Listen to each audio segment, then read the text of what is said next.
we had about 16 recommendations that we needed to get through, and we barely got through 11 because the discussions just went so long. And what we're going to do this time is we don't have any more time. We have one more meeting in case we're not able to get through 24 recommendations today. So I am really going to put on my chair hat. I'm going to be nice, but I do have to get us through. So if we have 24, we only have 95 minutes to talk about them. So that gives us 4 minutes per each one. And then we're calling a vote. However, what we're going to do, instead of, hopefully it's not 24 that we actually need to talk about. Hopefully you all have had an opportunity to look over all the recommendations, and you can, we're going to get to a point, right? We're going to ask you to flag the ones that you want to have a conversation about or a discussion.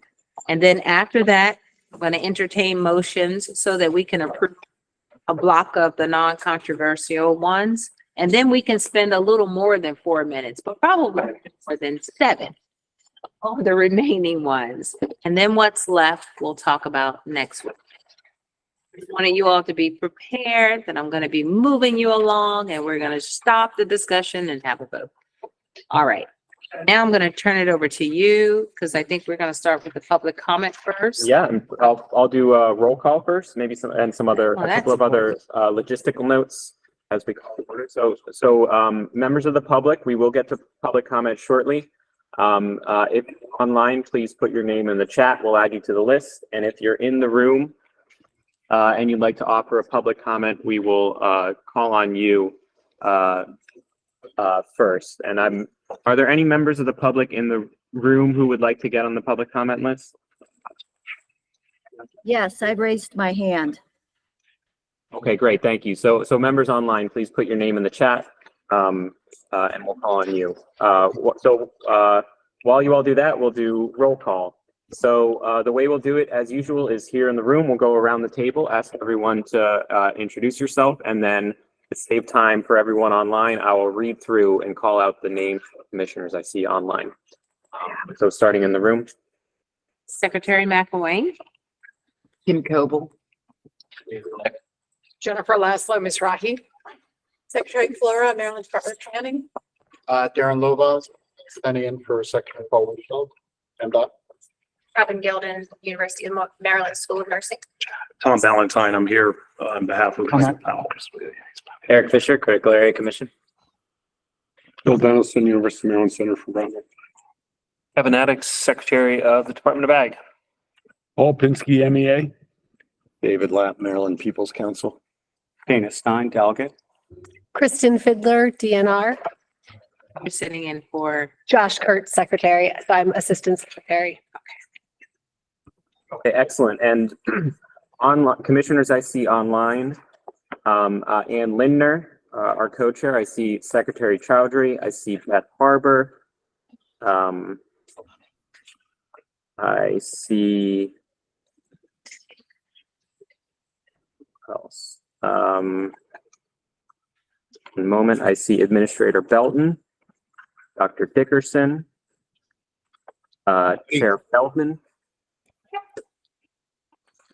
Did I miss commissioners online? I see Charmaine Brown, our co-chair. Any other commissioners online?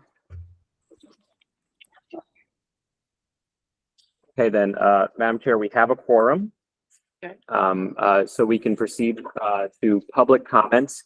We have one commenter in the room, and I see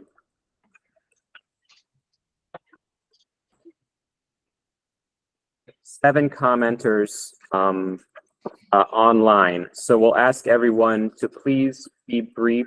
A few minutes each. We have 10 minutes and 8 commenters, so appreciate everyone's brevity. I know that's a lot to ask for, but we have a lot to cover today. So we'll start our commenter in the room. And let me put another point on that. Please, minutes, because But I have to cut you off I'm actually timing. You only have 10 minutes and 95 minutes for discussion, so be as brief as you can, please. I'm begging you. All right, Okay. everybody. Okay. Thank you for that. Yes, and please introduce yourself at the start. Hi, everybody. Thank you for having me. Good afternoon. My name is Sinai. Thank you for allowing us to comment publicly. As a reminder, I'm with Progressive Maryland. I'm a resident of Prince George's County, and I'm here on behalf of our Environmental Justice Task Force and the hundreds of South Baltimore residents, many of whom are low income, work multiple jobs, able to attend this meeting, but are united in their call in support of Resolution 22, eliminating waste incineration as an eligible source in the RPS. Now, I've heard Secretary McGillivray reiterate calls for folks to come together and work on how to address our challenges using the limited funds and resources available. We want to highlight the ability through Recommendation 22 to address CO2 emissions and reduction goals and environmental justice concerns that requires no cost, but rather frees up funds that can be used to support other recommendations put by the Commission. Maryland's Renewable Portfolio Standard, or RPS, was created in 2004 with the goal of supporting the development of renewable energy and clean energy sector across the state. However, today, the state's RPS is currently providing millions of dollars in subsidies for companies like Fresco who burn trash in by communities. This is especially unacceptable when the parent company of Fresco, Win Waste Solutions, is spending $1.3 billion in profit a year. They don't need an additional source of revenue from the state, especially when us are concerned with how to support the most vulnerable and overburdened in the state.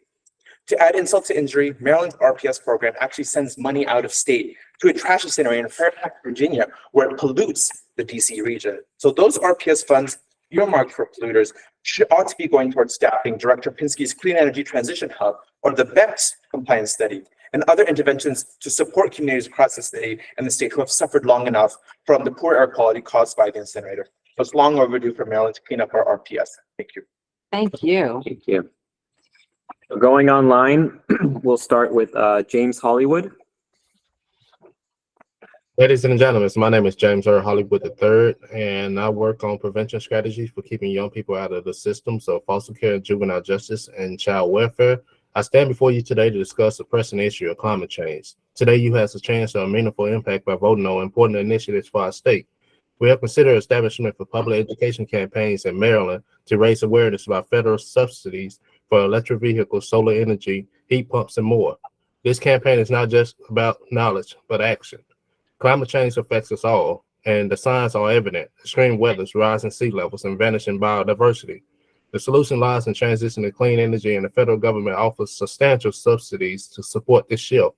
Unfortunately, many people are aware of these initiatives and the potential to a cleaner and greener future. The public education campaign proposing as in recommendation number 1 in the Education, Communication, and Outreach Working Group will bridge this gap. It will inform Marylanders about the financial benefits of EVs, solar energy, and installing heat pumps. But we need all your support. Here's how we make that difference: by spreading the word, engaging online, attending workshops and events, advocating for change. Together, we can combat climate change. By supporting this campaign and by taking action, we can create a cleaner and more sustainable Maryland. Remember the importance of your vote today. Let's lead the way in addressing climate change and building a better future for our state and our planet. Thank you for the time, and let's work together for a greener Maryland. Thank you very much. Next, Michael Wilco. Hello, my name is Mike Wilcove, and I'm pleased to be here representing the Maryland leadership of Citizens Climate Lobby. Citizens Climate Lobby is a nonpartisan, volunteer-driven climate advocacy organization with over 220,000 members nationally, and in Maryland we have over 3,000 members throughout the state. One of CCL's major goals is building electrification and efficiency. By upgrading our homes and buildings to be electric and making them more energy efficient, we can save money and eliminate a major source of carbon pollution. The Inflation Reduction Act authorized $10 billion in consumer home energy rebate programs, including rebates and tax incentives for heat pump water and space heaters, clothes dryers, electric stoves, and so forth. In order for these incentives to work, Marylanders need to know about them and how to access them. On behalf of the CCL Maryland leadership team, we support the ECO recommendation to allocate $10 million to the Maryland Department of the Environment to engage in a meaningful public awareness campaign. Education is vital to make to enable Marylanders to do what we need to save our planet. Thank you. Great. Thank you very much. Next, Caroline Eder. Ader, hi. My Yeah, name's Caroline apologies. Ader, and I'm with Zero Waste for Zero Loss. And I've done deep dive into a lot of the contracts when it involves trash incineration. And I know there's been lots of testimony about how dirty this is. I'm very glad an earlier speaker pointed out that it's the Maryland ratepayers that are subsidizing the trash incinerator in Virginia, just from a financial point of view. Most people don't know that, and that's just not fair. The other thing that I'd like to point out is that when the Renewable Portfolio Standard was set up, trash incineration was set up as a Tier 2 renewable. Even that was incorrect, but it was due to sunset in 2018. So here we are, 5 years after that. So this should be out of the Renewable Portfolio Standard due to legislative intent. It's polluting. And also, incinerators burn materials that can be recycled. Their contracts do not require recyclables to be pulled out. And it takes more energy to make new materials, new products out of virgin materials than it does to recycle the materials that are now being destroyed for quote unquote energy. Thank you very much for your time. Thank you. Next, Sonia Demaray. Hi, yes. My name is Sonia Demaray. I'm here today to show the Climate Communications Coalition's, my organization's absolute, unconditional, and enthusiastic endorsement of recommendations number 20 and 22. Recommendation number 20 ensures an obvious and absolutely necessary step that all and any state spending on energy projects be for climate-aligned, zero-emission technology and not support or incentivize fossil fuel projects, systems, or infrastructure, in addition to, at the minimum, delivering 40% of benefits to environmental justice. This recommendation supports recommendations 23 and 24. To meet our climate goals, please vote favorable for those two. Recommendation number 22 requires the removal of municipal solid waste incineration as an eligible generating source from the Renewable Portfolio Standards. This is an absolutely necessary step towards cleaning up the RPS. The environmental injustices suffered by our friends who live close to the incinerators are punishing and inexcusable. Please clean up the RPS, starting with trash, right now by voting for recommendations 20 and 22 today. Thank you. Thank you very much. Next is Jeff Silva. Thank you very much for hearing comments from the public of possible MCCC recommendations.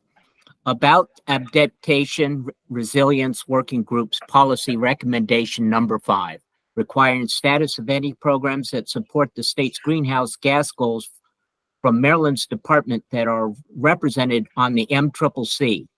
I ask that recommendation 5 be rewritten to say all state agency and departments must report their status of programs related to achieving the state's greenhouse gas emission goals. This annual report, submitted to the governor and to the public, must include interaction programs with the public as well as internal state office actions to mitigate greenhouse gases and adapt to global warming. On to the Education, Communication, and Outreach Group, there is no recommendation for using every state agency interaction with the public to communicate the facts about global warming causes and their predicted effects on Maryland's future. Please recommend that every state interaction with members of the public is an occasion to inform Marylanders of the consequences of global warming and ask those receiving state services to help avoid the loss of life and property from global warming effects. All the mitigation working groups' recommendations should be approved. I ask for an additional recommendation be made for increasing the availability of community solar projects. I suggest the state seek easements to utilize the open land and parking lots around churches for placement of community solar sites, since churches are given an exemption on paying taxes. Thank you, all the MCCC members, especially those of the science, technology, and also including the building energy performance work groups. Thank you very much. Next, Jennifer Burton.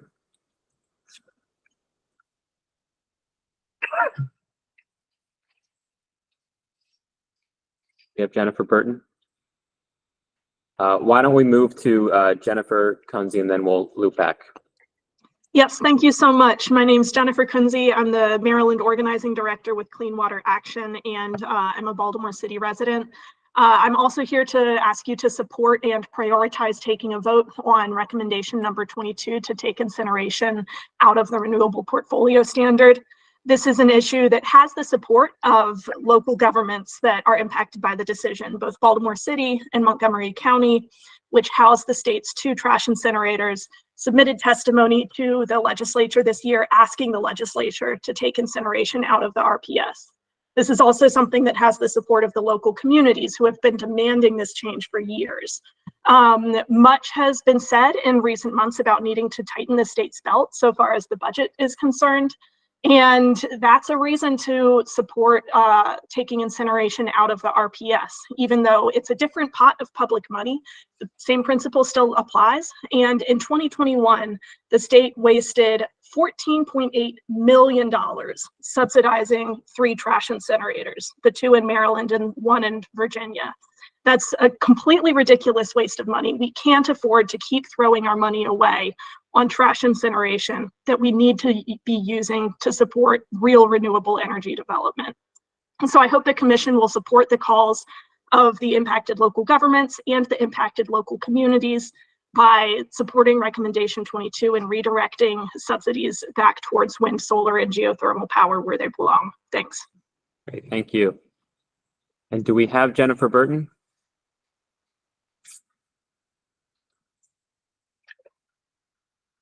Okay, then. That concludes public comment. Thank you to all of the commenters for sticking to time. We can move to the next item, the next generation adaptation plan. Yep. So that is Secretary Kurtz, but you're going to be presenting for him. Yes, good afternoon. Kristen Fidler, Assistant Secretary for Aquatic Resources, here on behalf of Secretary Kurtz with DNR. Just wanted to share with all of you that the first iteration of the Next Generation Adaptation Plan, also known as NextGen, has been drafted. It's currently open for comments by the commissioners. The Adaptation and Resilience Working Group is not asking the commission to vote on the plan at this time. Once finalized, the Adaptation and Resilience Work Group will continue to use this as an adaptive document to support progress on adaptation and resilience in the state and would therefore benefit commission level feedback. The draft plan will be open for comments through the end of the year with the intention to post the final version on the ARWG webpage in early 2024. Any questions or comments can be submitted to Ryland Taylor at DNR. And if folks don't have her email, it's ryland.taylor@maryland.gov. Thank you. Thank you very much. And I'll direct commissioners to the emails with the materials for today's meeting for a link to the draft plan. Okay. I go to approval of the October 23rd meeting minutes. You should have them. We included a draft of the minutes from the last meeting we had in your materials today. So if any discussion about minutes? Just one item, the infrastructure incentives, I took my notes, but we said multi-unit dwellings. I know we talked about parking infrastructure. Which one is, oh, well, there's not. They're not numbered. It's not. It's like third bullet from the bottom. I don't know that was actually under motion first, but I think there was general in favor that we need parking infrastructure. I just don't want to lose that from the. Yeah, that's right. Okay, we did, the commission did amend that recommendation to add fueling infrastructure to it. Yes. So we will, Recall that? I mean. yes, that's right. And it's in the final version, so we can add that it was amended before it passed unanimously. Okay. Thank you for that. Any other comments, minutes? Okay, we have one edit, so if nothing, no other comments. Is there a motion to approve the minute? So moved. Thank you. Wait a second. Second. Okay. I think for the minutes, we can just do a quick voice vote if it's amenable to the chair. Yeah, let's do that. Okay, all in favor? Aye. All right. Thank you. Any opposed? All right, we'll consider the minutes approved as edited. Thank you. Okay, so now we're gonna go through recommendations, the discussion that we're gonna have for 95 minutes. Chris, you're gonna bring those recommendations up? Okay. We're gonna, go ahead. I was just gonna say, should I jump in? Also, I think we Well- were going to check on Yeah, go discussion ahead. items first. Okay. We have quite a few, so we were thinking we would go through and sort of just do a Yep. quick run through to ask if anyone would like to discuss each one by a show of hands. Please don't be shy. And then when we get through, if there are any that no one has indicated they'd like to discuss, we'd entertain a motion to approve all of those as non-controversial items Yeah, in one batch. I think that would make it so much more efficient and quicker too. All Okay. right. Say, what are we doing? You want to say that again? So I'm going to take us through the recommendations one at a time, and then we'll ask, would anyone like to discuss this recommendation? If anyone does, it's on the discussion list. If nobody does, it'll go on list for potential approval in a non-controversial batch. So we're just taking a quick vote on, do you want to talk about it or not? Okay, So starting with the ARWG number 1. Yes, okay. okay. ARWG number 2. And those of you online, please use the raise hand function. Okay. Yep, so that was one for ARGW number 2. And maybe I'll describe just a sentence about each of these as I go. ARWG number 3, an interagency funding task force to implement the priorities in the adaptation plan. Okay. ARWG number 4, state agencies prioritizing funding to support hiring of people with cultural competency. Okay, great. 5 has already been flagged. Moving on to ECO. ECO number 1, we have proposed amendments, so that will be considered flagged for discussion. ECO number 2 as well, we have proposed amendments that will be flagged for discussion. ECO number 3, declaring Climate Education Week. Would anyone like to discuss that one? Okay. Moving on to the mitigation working group, MWG number 12 about electrifying MARC rail trains. Okay, MWG number 13 has been flagged already. Good news, MWG 14, 15, and 16 were a copy paste error. You all discussed them last time, so we can skip all of those. MWG number 17, providing funding for EV readiness. Okay, flag. MWG number 18, funding EV incentives with increased registration fees on light-duty fuel-burning vehicles. Flag. MWG 19 on Stride has been flagged. As has MWG number 20 on aligning state spending with climate goals. MWG number 21, we have a proposed amendment, so it is flagged. MWG number 22 on removing municipal solid waste as an eligible source in the RPS. Okay, we'll flag. MWG number 23, requiring that state not used for fossil fuel projects. Any flags? Great. Okay. That one is flagged for discussion.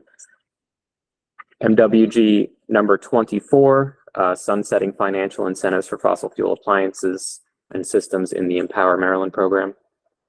I see a flag.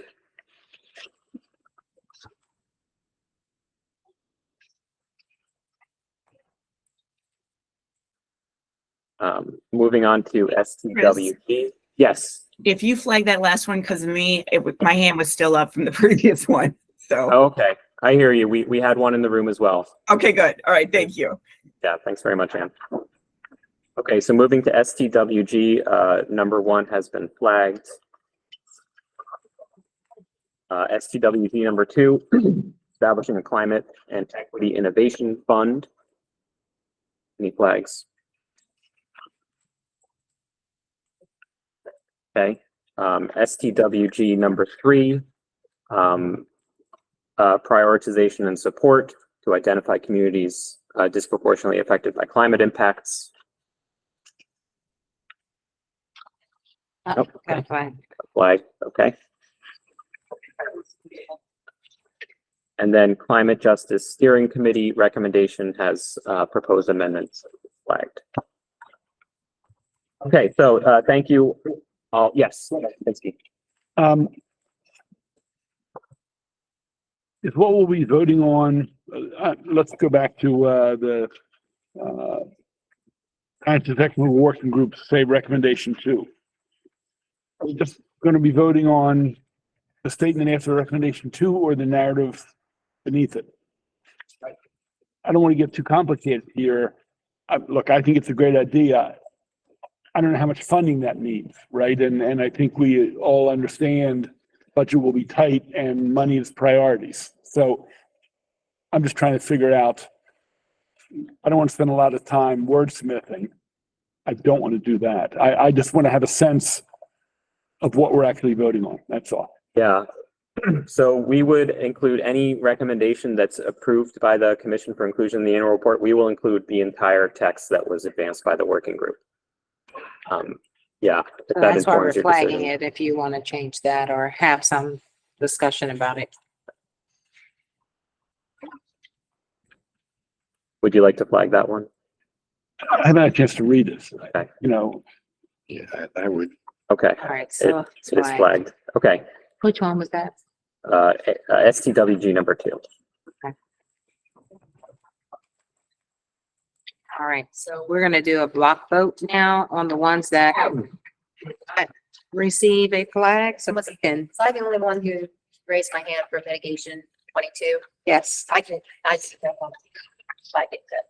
so moved. Okay. Now that's good. So now we're at 15 that we're gonna be about. It gives us a little more than 4 minutes per one. Not sure. What's the math on that? Don't offer it. Yeah. Okay. Okay, so the ones that for which there are no flags are ARWG items 3 and 4.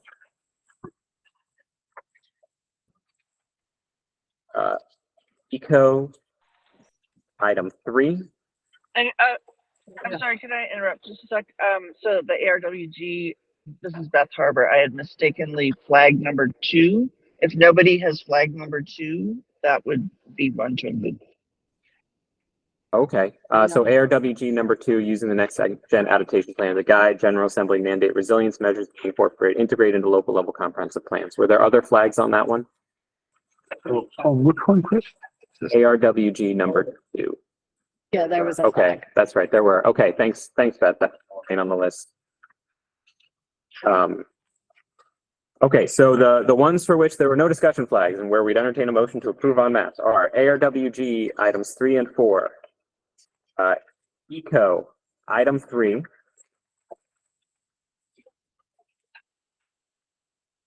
MWG items 12, 22. Just took 22 off. there wasn't. Right, so there's no flag on 22 anymore. So it's Oh, on the batch, uncontroversial batch. Got it. All right. Yeah, no worries. Okay, so it would be those 5. ARWG 3 and 4, ECO 3, MWG 2 as potential non-controversial items. Motion. Yes, thank you. You're gonna. And I think we had a second.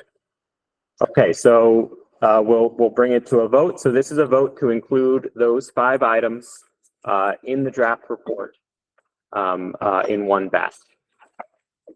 So we'll go around in favor, opposed. Those online, as a reminder, please use the hand raise function, and we'll capture your votes after we tally around the room. Is there a point of order? Or so then, all in favor of approving all 5 of those items to go in the draft annual report, please raise your hands.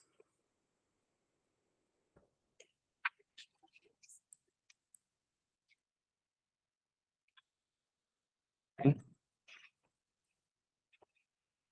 And online.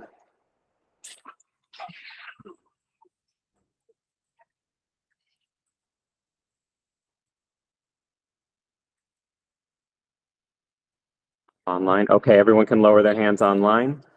Are there any opposed?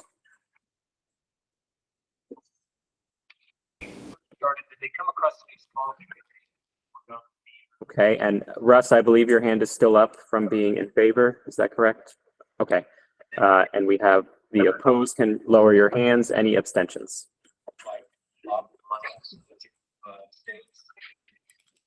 Okay, so the batch is approved for inclusion in annual report. The vote was 14, 19 in favor, 1 opposed. Okay. Okay, thank you all. So now we'll move through all of the ones that have been flagged for discussion in order by working group. And so for each, we'll ask the working group chair or facilitator in the room to introduce, starting with ARWG number 1. Okay, ARWG number 1. State agencies should incorporate next generation adaptation plan, justice, equity, diversity, and inclusion priorities and milestones into their annual reports on greenhouse gas reduction and impacts of climate change. This will assist the state in identifying gaps in service to vulnerable communities to ensure no Marylander is left behind. When we go into communities. I do have a question for you regarding the pilot. Please check your mute Hello. buttons. And just as background, this received a consensus 7 out of 7 yes vote within the work. These reports will help hold each agency accountable for progress and promote transparency with the public. This will also hopefully lead us closer to a comprehensive strategy. Okay, so discussion on ARWG number 1 from the commissioners. Just a question. Okay, Flora. I understand from our last meeting that these will advance, but we're a lot of detail yet. Because there's no metrics in this or anything. I mean, it's just so big. And so I just want to reconfirm that all of these require a lot of detailing to go anywhere. That's my understanding. Okay, because something like this one, I mean, there's just the need for priorities and milestones. We need a common set across the agencies. If we pick the way where we- So I just want to clarify that. Just to, yeah. Just as background, being an old timer, these recommendations will go into a final report that will be given to the governor and to the General Assembly. And then from there, anything can happen, right? So, so I'm just confirming you're exactly right. So we're all on the same page still. Okay, thank you. Yes. Didn't know we should add 2 words to say state agencies should develop metrics and incorporate. Just to add into it, develop metrics and incorporate next generation.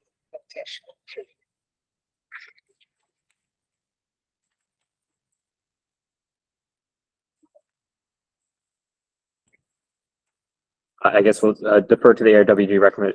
Would you consider that a friendly amendment? Absolutely.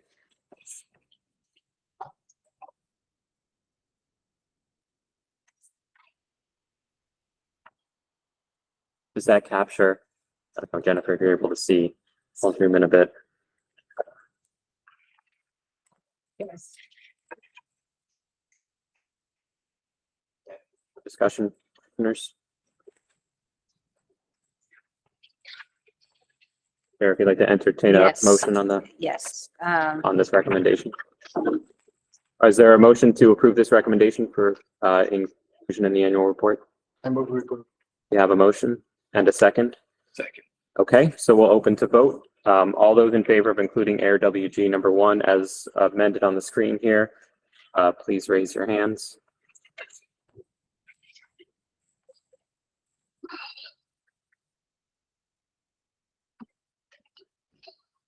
Okay, everyone in the room can lower your hands. Online, please keep them up. Thank you. You can lower your hands online.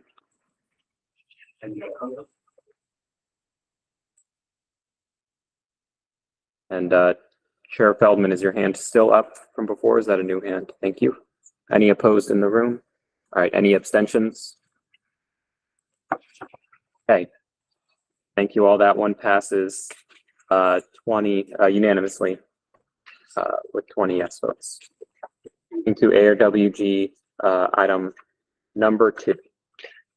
Using the Next Gen Adaptation Plan as a guide, the General Assembly should mandate that resiliency measures be integrated into local level comprehensive plans.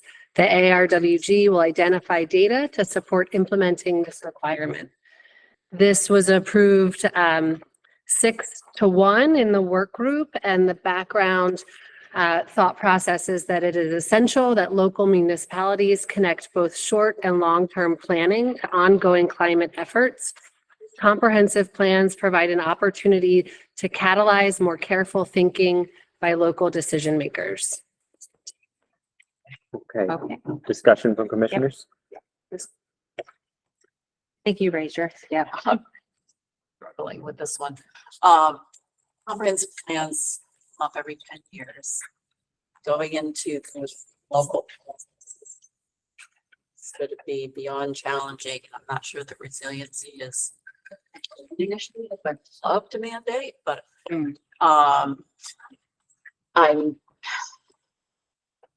we need resiliency in all local planning. Don't know for comprehensive planning. That I'm just really on the fence, quite frankly, and I don't have a good without working with the group as department planning to come up with a better solution at this point in time. I would probably abstain. I feel like we need to put some look really take a look at this one. Yeah. Anyone wants to support that? Yeah. Or have a comment? Yeah. Okay. I thought it was vague. Yeah. And there are all kinds of elements in local comprehensive plans. Integrating them all is difficult sometimes, and the requirement that individual projects are master plan compliant becomes complicated. Resilience, it's not clear whether this is mandating that resiliency take precedence over other priorities or other objectives, or whether it's simply something to be considered as part of the planning process, which that I would support, but I think there's too much gray area here. Okay. Question? Yeah.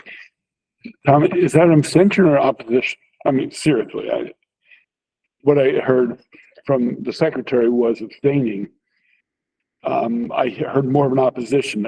If people abstain, it can still pass, obviously. If you think it's a bad idea, you should say. I did not mean to endorse abstention. I was agreeing with her, the secretary's take on Got it. vagueness. Thank you. Thank you for clarifying that.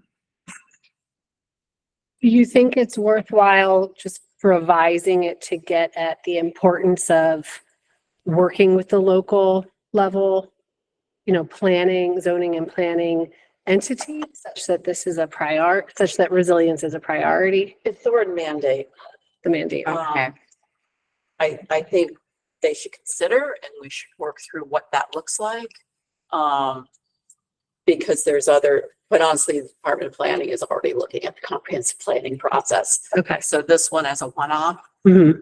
would probably make that process more complicated Okay. when we've already decided to work on the comprehensive plan process and resiliency along with equity, along with a couple of other things be part of that. So this makes that more complicated as a one-off. That's kind of where I'm coming from. I don't disagree that resiliency should be. Right. But the idea of picking that and mandating it is probably not the right approach right now. Okay, you, and then you, and then you. Go on. Thank you, Madam Secretary. Let's see your name. Yep, Eric Fisher, with the Critical Area Commission. Understand the Secretary's concerns and Mr. Valentine's concerns. Yeah, as Mr. Valentine mentioned, there is a list of required elements in a comprehensive plan now. Those include housing, transportation, sensitive areas. It's to me, I think it would be a little bit strange not to have climate in that list at this point, given what we know and where the state is headed. I do think that this is step one of a much longer process in terms of working that out.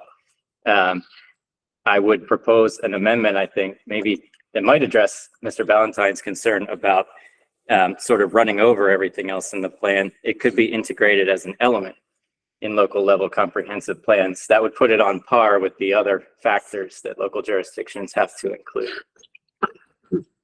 Okay, thank you. I think that's a fine solution. I was going to suggest something similar, which is that General Assembly should enable instead of mandate resiliency measures to be integrated. As an element. Oh, I was gonna ask, but what do you, okay, okay. David? I was just gonna ask, and maybe these have affected it, but whether it be measures be considered, I was wondering where the considered would be. Would it be the General Assembly would consider mandating, or resiliency measures be considered? The latter. The latter. I don't mean. No, yeah, that's how I read it. That's how I read it. Yeah, I guess I'm not sure exactly how the right word, how we should wordsmith this, but I do think given the lack of resilience planning on the part of locals, that some version of this needs to pass in which it's not an option. I mean, and Jennifer, I understand your idea of enabling, but to me, it sort of suggests, well, the state can provide support, but it's up to the locals to decide if they want to take it or not. So I would encourage, we want to have something besides mandate, that would be okay, but something that does require consideration as an element, a consideration of resiliency and local planning. I agree. And what was the vote from the group? 6-1, you said? 6-1.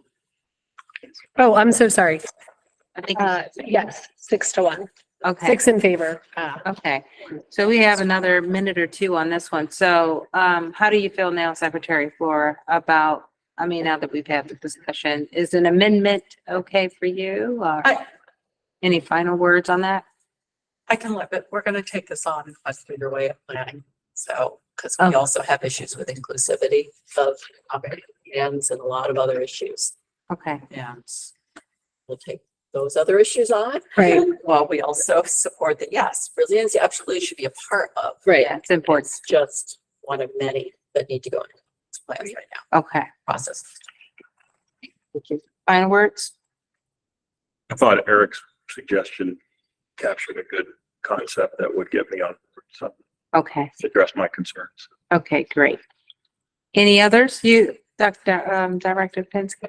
No, I just, when we get the vote, there have been a couple suggestions. I want to know which ones. Why don't we read Yep. the change and then we. So we there are talk two, about- there are two changes that have been suggested. One is changing mandate to enable.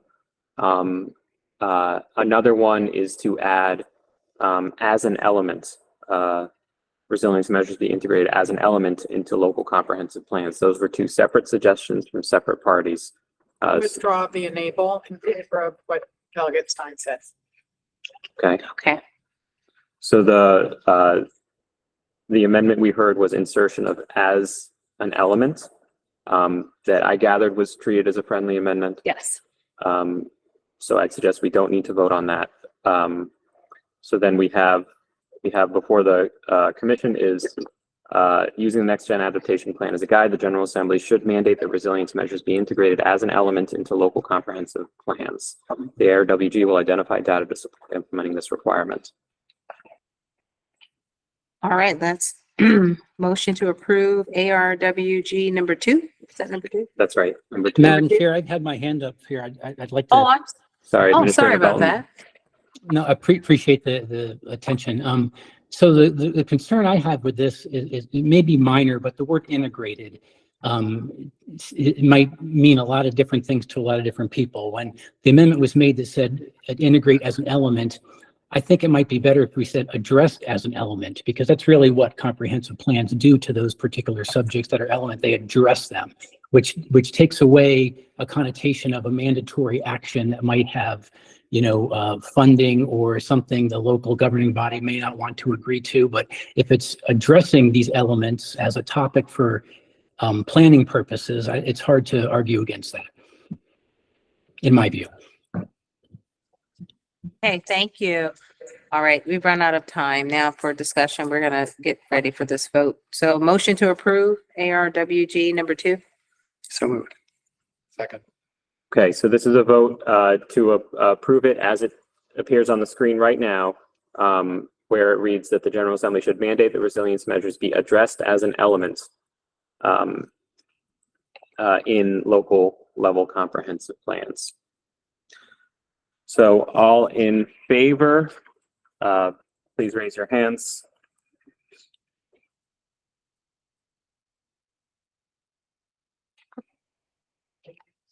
Okay, in the room, you can lower them.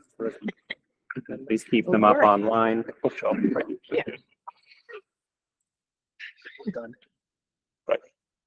Okay, you can lower them online. Any opposed?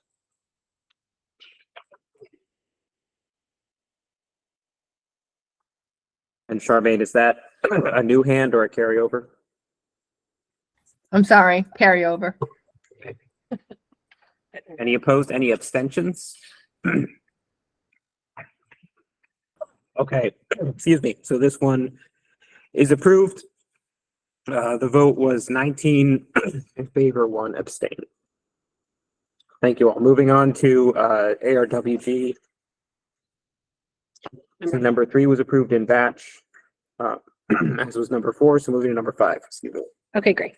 The General Assembly, and I understand that this has had some discussion, I think, previously, and there's already a friendly amendment, but I'll read it as written currently. The General Assembly should amend the statute governing the Maryland Commission on Climate Change. Formal membership should be amended to add representation from the Maryland Department of Health, Department of Commerce, and Department of Labor. In current MCCC legislation, the Departments of Health, Commerce, and Labor are not involved in decision-making processes and are not required to write annual reports on the status of any programs that support the state's greenhouse gas emissions goals or address climate change. Reports from these agencies would help coordinate climate change impacts across all sectors. And I do believe there was a friendly amendment had been suggested via email to add Maryland Department of Emergency Management to the list of agencies included in the recommendation.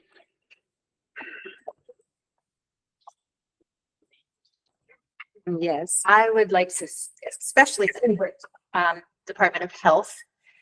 There's a lot of overlap and redundancy with ag, education, planning, energy. but everybody from department.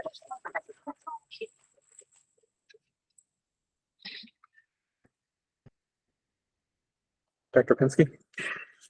Yeah, thank you. First of all, for the record, I want to go on record that I love my agency heads in commerce and in labor, Portia Wu. But I have to tell you that under the previous administration, and I'm not meaning to be partisan, some of it, I served as a senator then, and Dana served as a delegate. For many of those 8 years, we were sort of locked in the desert because if they voted as a block, the administration had 12 or 15 votes, and people like ourselves and the former treasurer and some others were frequently in the minority on some of these very same reports, annual reports. Right now, it's like 25 or so people, and we have, besides agency heads like Mike Powell and Tom from the private sector, who I don't always agree with or rarely agree with, David from other sectors. And I just want people to understand, and again, the governor has not encouraged his administration to vote in bloc. He's been here 10 months. That could change, it may not change. I don't know. But politically, I'm not talking substantively, it gets a little complicated because then it just becomes an administrative body, and the grassroots are the advocates, whether they be in the environmental movement or in the private sector, they get marginalized or potentially could get marginalized. So again, Kevin or Portia, I love them and respect them, but you need to understand when you open this up. And then I heard Mima is another one coming in. It doesn't mean they're not important, that they're not on this group. But you need to understand the balance of power depending on who is running the show and what kind of marching orders the agencies are given. So I this might work against me because I'm here at the behest of the administration. But I think in terms of objectivity and transparency, I just wanted to raise that. I think balance of power is important too, and transparency, and I just think what you said is important. So thank you for that. But I'm saying that it's climate and health, they're intertwined.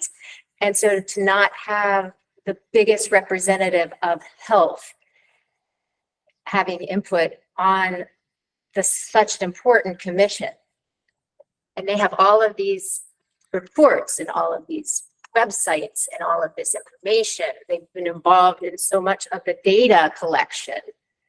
To have this voice absent from this commission, that's what I'm. And just a very brief, I'm sorry. I appreciate it. And I also know that Kevin in Commerce would talk about jobs, and our environmental investment has to do with jobs. And Portia Wu would talk about labor and good jobs. So I think all of them, and again, I don't even know how I'm going to vote on this, but I just want us to understand that it does raise the question of balance of power. We have hands up from Kim Coble and Administrator Belton, Secretary Flora, and Tom Valentine. Okay, we have 3 minutes. Go. I'll only need 2.5. I 100,000% agree with Chair Pinsky, Director Pinsky. And from the NGO perspective, I don't think this is a question about what's best for climate or what's best for emission reduction or what's best for health. This is a question about governance. And I would actually think that my thought on this is that we table this for a discussion about how to ensure equitable voices are at this table.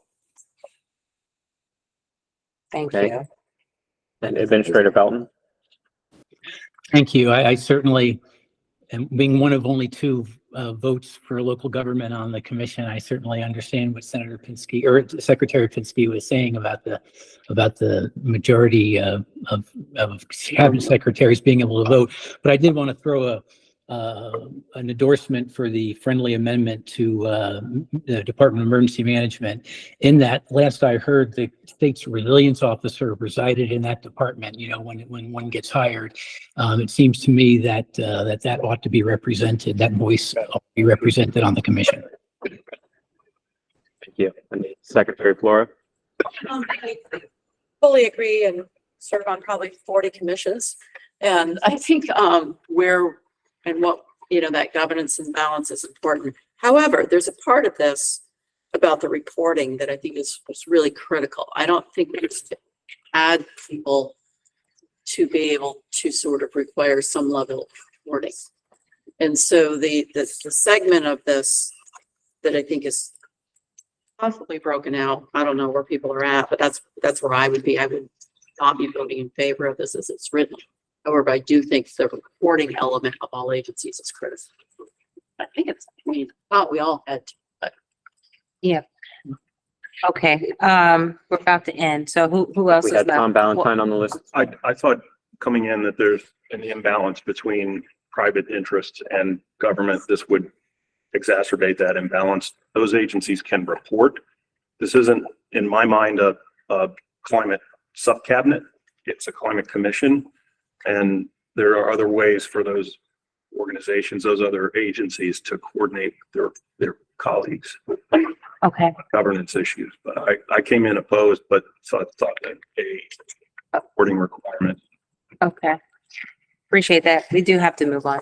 What is your last comment? My last comment is just to say, taking everyone's comments into consideration, perhaps we could propose amending it to create a study to look at commission membership. I'd like to take, I would like to make a recommendation to table this with a promise that we will take a comprehensive look at it the next time in terms of balance. I don't like studies and assessments and over and over again. So, I mean, it's a good idea, but I just think for something like this, I'd like to, do I have a motion for that, to table it? Do we have to vote on that? table. Second. Oh, there we, oh, wow. Wow, we're still talking about it. All right, there it is. Okay, Watching your clock. okay, well, why don't we do a quick vote? The motion is to table this, and as the secretary said, come back with a comprehensive look at balance for next year's recommendations. Why don't we call a vote on that? All in favor? Aye.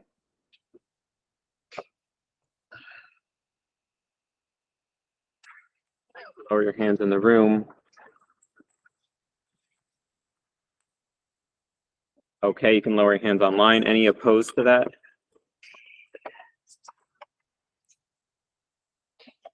Okay, so this will be tabled, and we'll come back with a look at maintaining balance and independence while bringing additional votes within the commission. Perfect. Could you Okay, please tell us what that vote was, Chris? it was 20 in favor. Thank you. Thank you. Okay, so moving on to eco. Do we have eco chairs in the room? I think I saw one or two online. Yes, I'm here, Jabari. Great. Jabari, if you wouldn't mind introducing these as we go through, starting with number one. Okay, well, I kind of have a long description here, so I won't read all that, but basically just to create a public awareness campaign. Primarily, the scope would encompass a wide range of initiatives, including an interactive website, media advertisements, billboards, and possibly more. The focus areas would be providing easily accessible information about federal, state, and local incentives for clean energy adoption. Also, to encourage homeowners, landlords, and residents in single and multiple dwelling buildings to explore clean energy options. And then third, to raise awareness about existing programs designed to support vulnerable communities. So that's kind of a nutshell. Thanks, Jabari. Thank Okay, no problem. Had a proposed amendment, a couple on this one. Yes, Jennifer, would you like to introduce those? Yes, please. I'd like to, it says $10 million and I wanted to add over 2 years so that we specify a time frame. On the next page, the last paragraph, it says MDE will collaborate with other agencies And I wanted to stick in something that we had at the task force, but somehow got lost, which was an offer grant opportunities too, because the idea was that there would be the opportunity for community groups to get grants to do some of this work. And then at the end of line 2 of that same paragraph, it says 2031 greenhouse gas reduction plan. I wanted to add a comma, available incentives and ways they can advance climate solutions. Repeat that, available incentives and what Yes, else? available incentives and ways they can advance climate solutions. I think Chris has it online.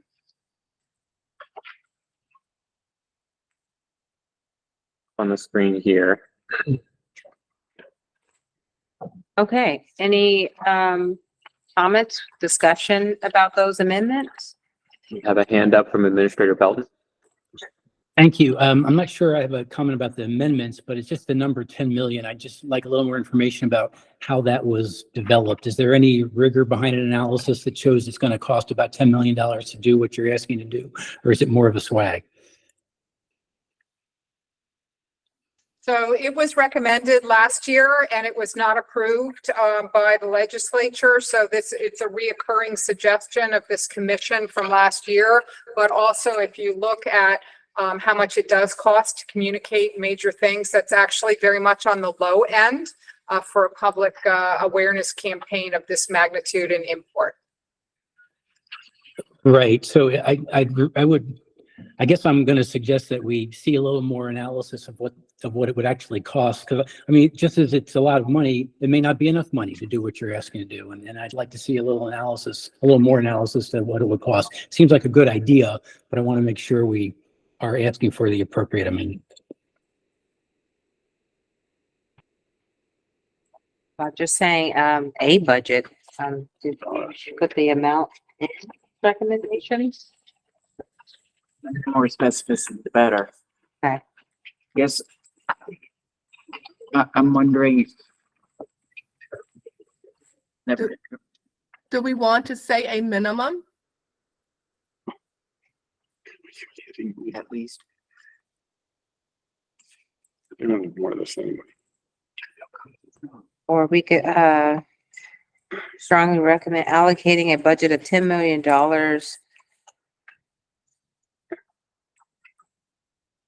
How do we address the analysis piece, the funding? Like, where did we get that number from? Okay. In the task force, there actually was passed that it would come from the lottery. That's what was passed in the task force, but I don't see it in this test. And it was passed 10-0 in the task force. That's where the money would come from, but it doesn't say where did we get the 10 million from? We didn't draft a specific budget. Oh, so how did 10 million get in here? We had the same amount of last year's times 2 years. Do we know where we got it from last year then? We had I guess 5 million in. Or I 10 don't know million. where they got it last year, but I do know that since I work professionally on these kinds of campaigns, that's considered on the low end for a statewide public education campaign. Oh. Hey. Yeah. Hopefully, okay, Kim? Jennifer, I had a question. I know number 2 mentions the lottery as a funding source. Maybe I'm mistaken. Okay. Okay. Okay, so we have some friendly amendments on the table. And we're hearing from staff who facilitate that working group that ECO members researched a research costs of public awareness campaigns.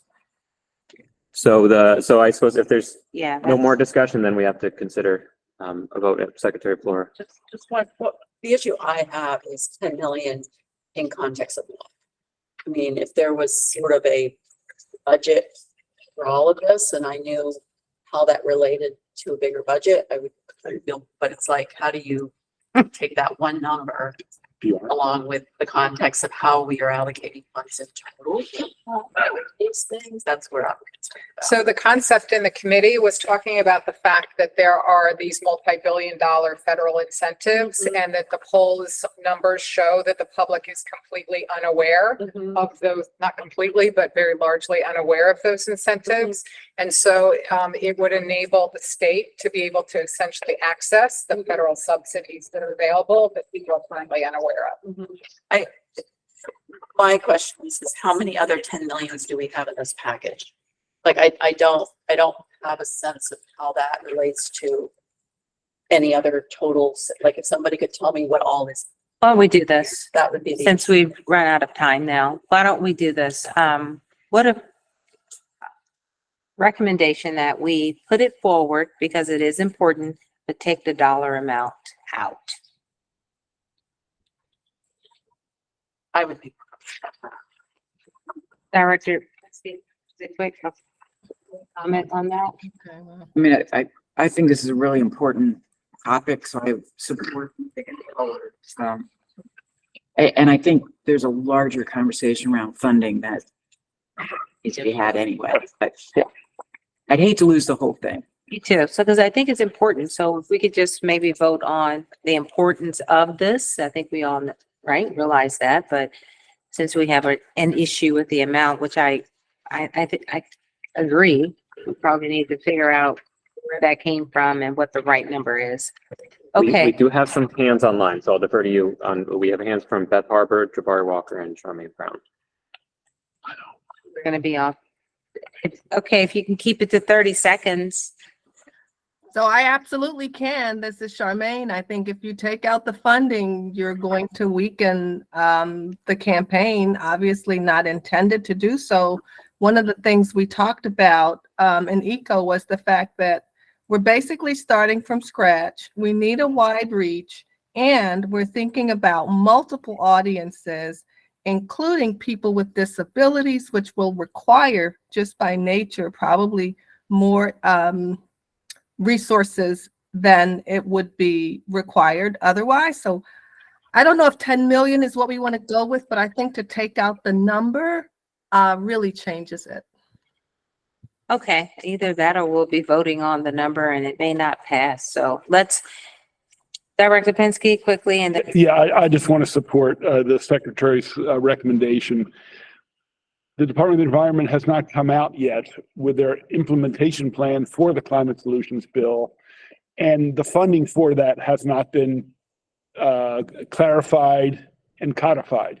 So to talk about mandating $10 million for the PR campaign around this thing that has not been funded yet, it just seems not cart before the horse. And look, I have pursued many mandates over my many years in the legislature. I'm a little slower now that I work for the administration, but I have to say that I think it puts some of us in an awkward situation, but I think there is a bigger question and a bigger debate that's going on that should precede mandating specific sums of money. So I would concur with the Secretary. Okay, so Beth and Jabari have waited for a while online, so I suggest we hear from them, then call the question on a proposed amendment here. Yes, this is Jabari. Really quick, I do appreciate Charmaine because she's really been advocating for this funding. However, this time I actually do agree with the commissioner's decision. We don't really have the resources to do a financial analysis on, what is the proper budget amount at the work group level. So if the commission has any recommendations on, who can help provide a feasible number, then that would be great. But as of now, we're okay with just taking the amount out since we really don't know if that's going to be too much or too little. okay. Person. Okay, and Beth Harbor took her hand back down. Okay, so we have an amendment on the table to strike the amount, so it would recommend allocating a budget to the Maryland Department of the Environment to engage in, et cetera, et cetera, et cetera. Jennifer had additional amendments. That's right. And we had, They seem friendly. yeah, friendly amendments to the text later on. So I suggest we vote on the substantive amendments, reducing, striking the money. So all in favor of amending the recommendation as you see here, by removing that part of the sentence. Please raise your hands. Voting on the amendment? I think, I'll Well, defer to the chair. I suggest you vote on the I mean, amendment. I was thinking about what you're doing because we want to make sure that everyone agrees. Some people may want to vote with the money in.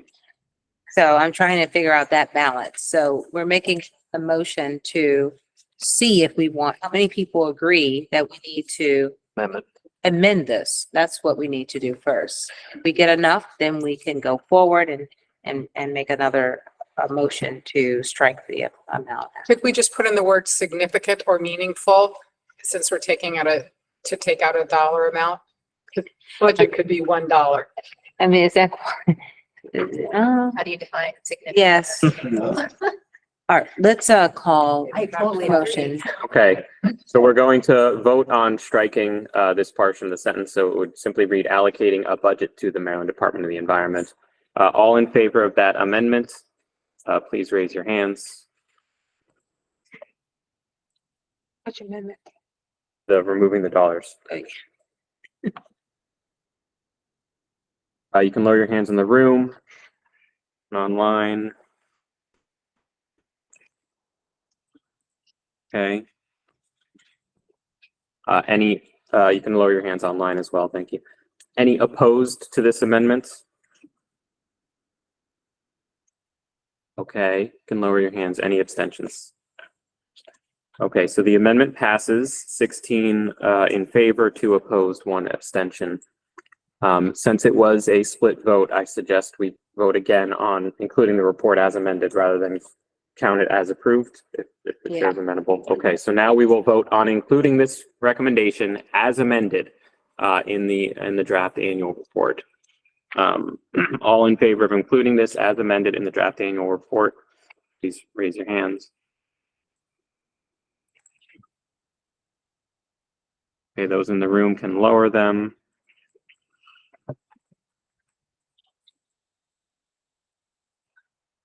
Those online can lower them. And I believe that's unanimous, but just to make sure, any opposed in the room or online?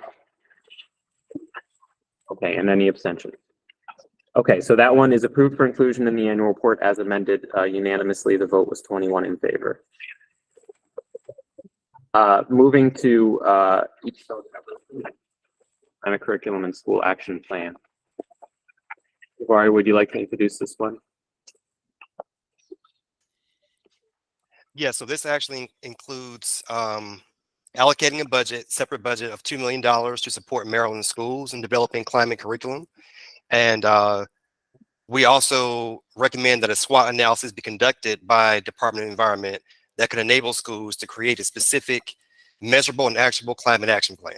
That's part of what this $2 million is for.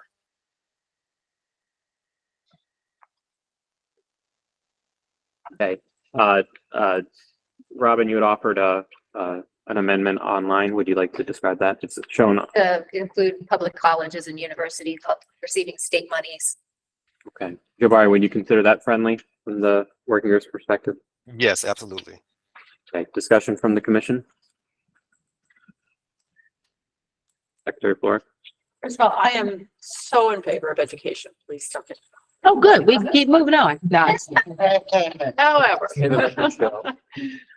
there's a ton of money going into the blueprint. And the whole approach to education. Is not climate in any of that? Can anybody answer that in terms of it's not included at all? No. That's shocking, first of all. Okay. Because this is critical. My concern was, and then to do climate action plans, my gosh, there's take issue part of that curriculum. So this is a case where once again we're dealing with dollar amounts, which are a drop in the bucket again. And so I guess it's that I like the concept. I am fully in support of it. I just feel like this budget side of these has to be developed holistically rather than piece by piece. That's my issue. All right. Okay. Yes, delegate. Thank you, Madam Secretary. I just want to say I strongly support this. During the summer, actually asked MSDE about information on climate change related learning standards in the curriculum? The answer is not much. Of course, Maryland does have environmental literacy standards, but what was sent to me was that while climate change could be incorporated into a requirement to study the environmental impact of human activities on Earth systems, consequences of environmental change. But at least what was sent to me, climate change isn't even mentioned among the learning standards.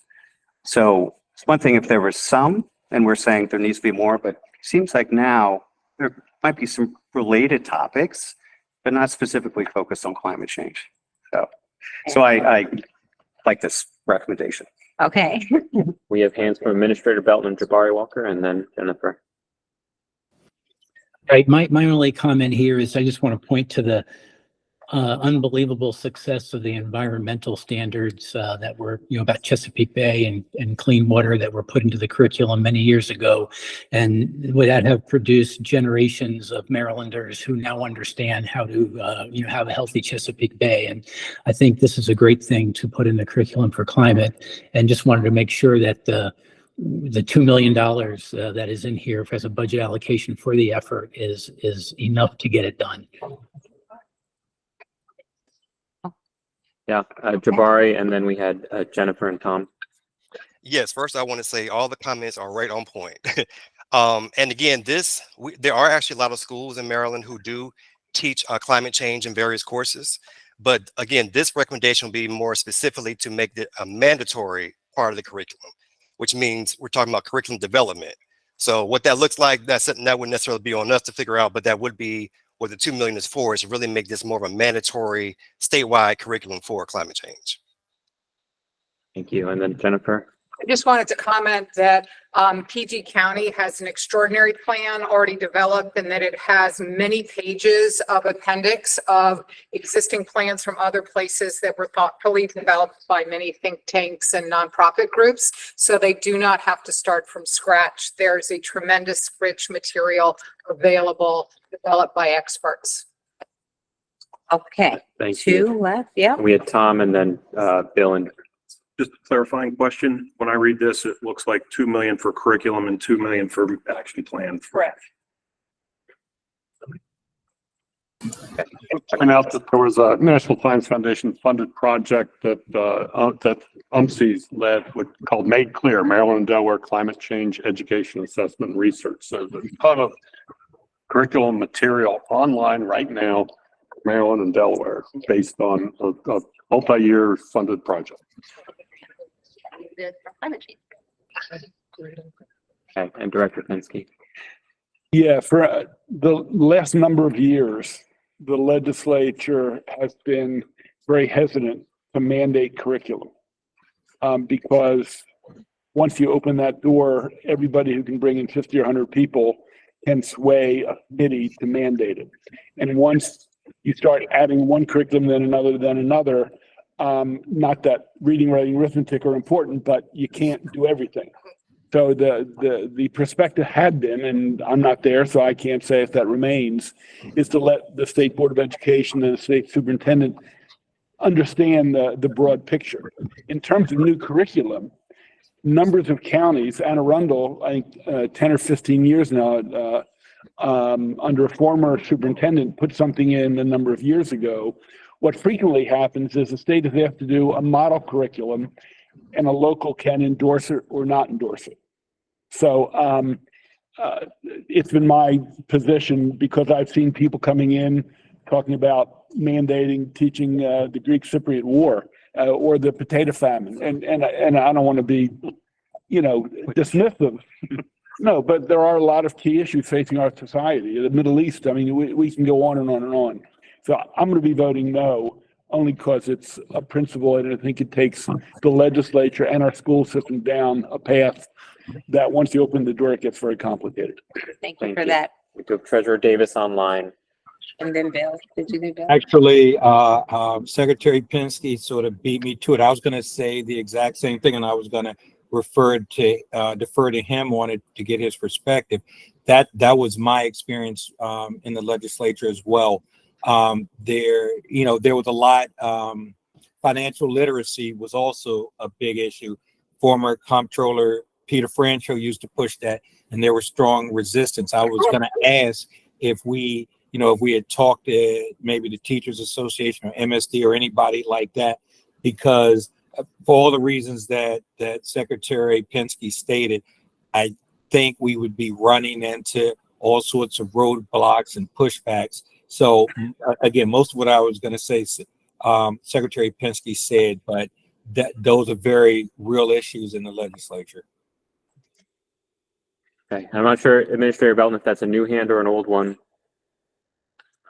We're at 7 minutes, 7.5 minutes. Let's make a, go ahead. Just very quickly, I understand everything you're saying. We're not going to be the ones that would decide this or have to choose this or the potato famine. I think this is critically important. My concern is the concern that was raised earlier about money. Mandate it. Someone else is going to have to pay for it. You're saying how much and where from? That goes into the mixing pot in the governor's budget and the General Assembly anyway.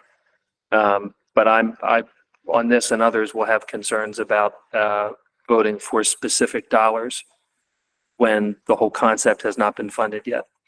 The climate plan has not been funded yet. Okay. Thank you. I knew that was coming up. All right, I'd like to just have a motion to approve as written.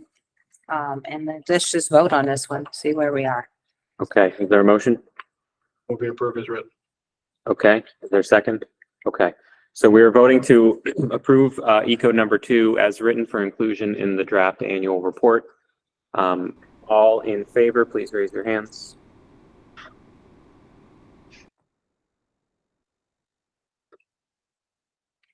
Okay, those in the room can lower their hands. Online, please keep them up. Okay, opposed?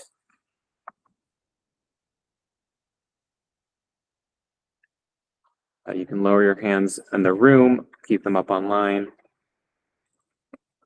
Thank you. Any abstentions?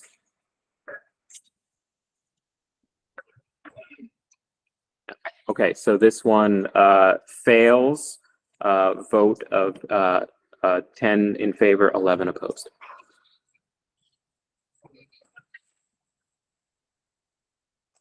Oh, it's over now. Yep, so we will move, E-code number 3 was already approved in the batch, sorry? is there- Take an action, I'd like to propose that it be tabled. Is it too late? Because Yeah, it's too late now. it would be too late. Okay, so I think it can be redrafted. It's really important. So, okay, onward, next year. Next year, okay. So why don't we keep moving? E-code number 3 was already approved. So we are moving on to mitigation working group. We did 1 through 11 last week. Point of order. I don't know if everyone saw, but in the packet, there is an amendment, MDOT, to one of the recommendations that we voted on last time. And, FULBA, this is my fault. I should have brought up some challenges with this particular recommendation. And so we have proposed an amendment to improve it. And I'm happy to talk more about that. Is it already approved? Which one are you referring to? It was. Referring to number 7, the locally operated transit system. Back of your packet where we list the ones approved last time is 7.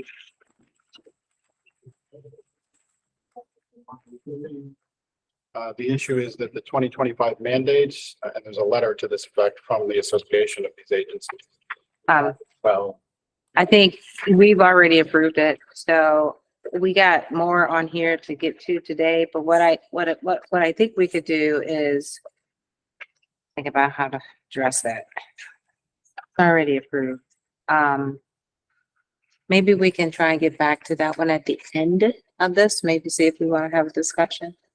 if Keep you're it if you're moving. amenable, we will keep it on the list and Keep it keep on the moving list. through the list. So we're gonna keep, At this point, I guess maybe a time check. Yeah. We have held time on everyone's calendar a week from today, so How many did we get through today?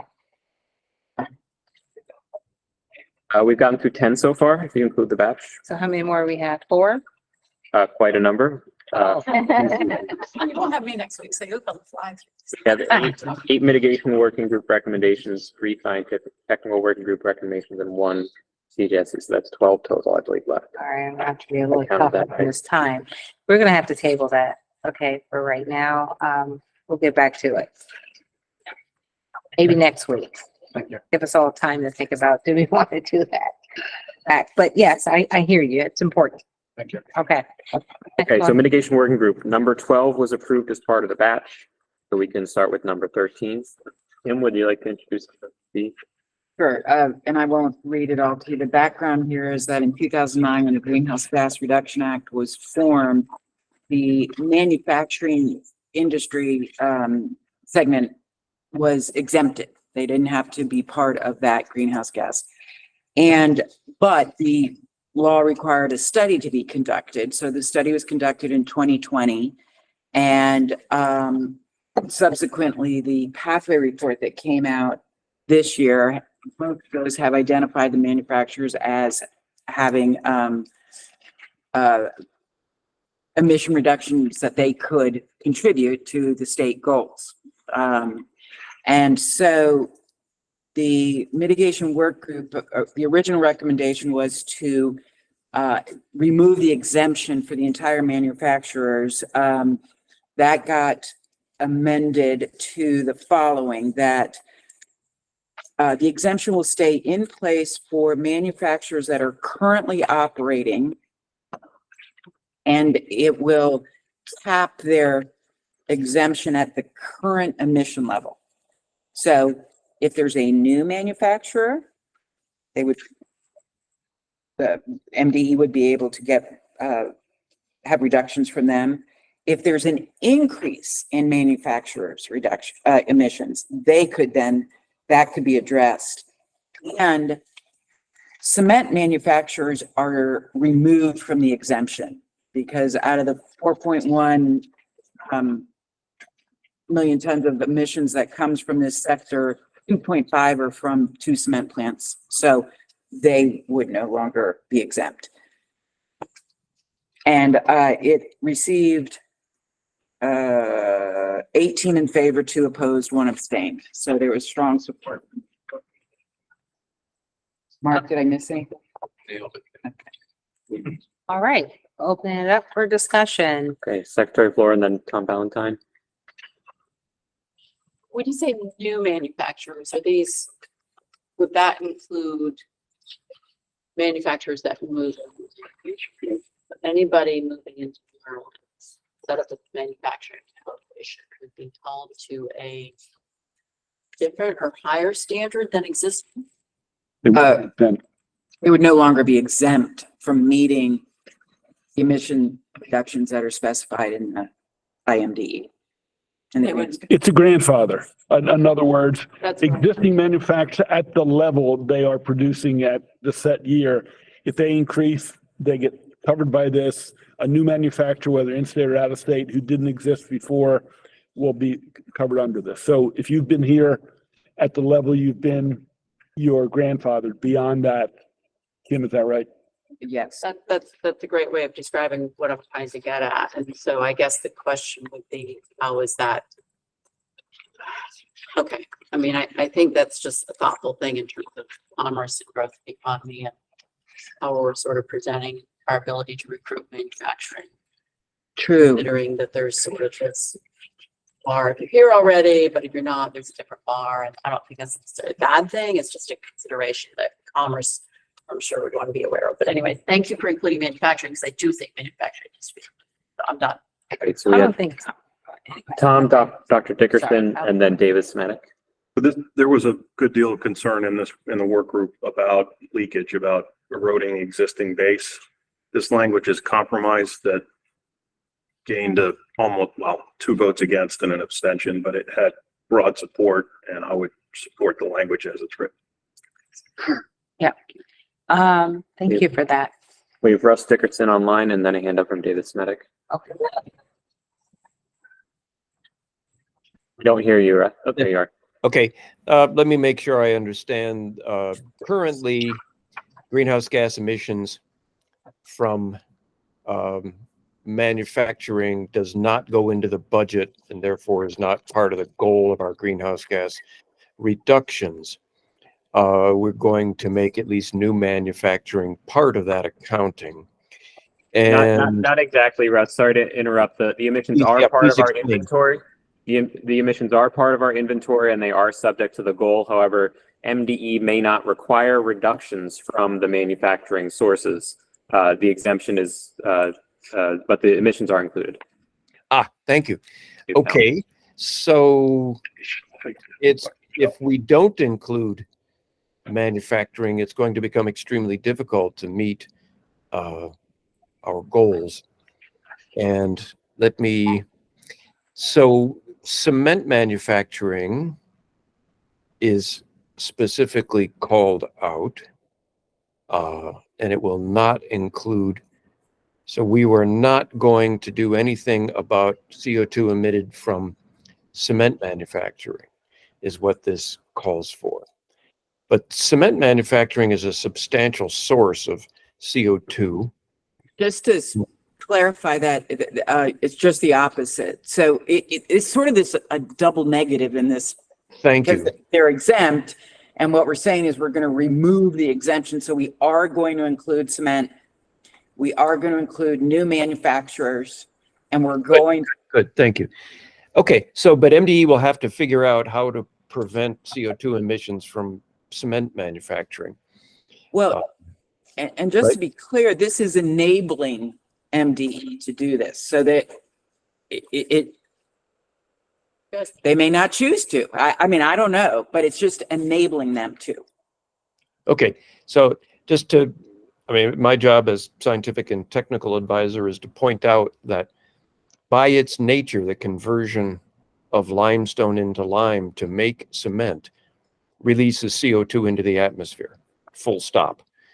It's even if you had a perfectly green energy source to make cement, unless you sequester that CO2 somehow, it's going to get into the atmosphere. So this is going to be a challenge, but if it doesn't mandate MDE stop CO2 emissions from cement manufacturing, then it may be achievable.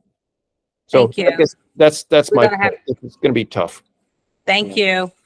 Thank you. And then Kevin, right? Secretary. Adams. Yeah, and to Commissioner Dickerson's point, the manufacturing study that I tried to look through last night does acknowledge that carbon capture sequestration of some kind would be required for the cement industry. So it's one of the mitigation opportunities that's on the table for how to reduce emissions from that specific subsector of manufacturing.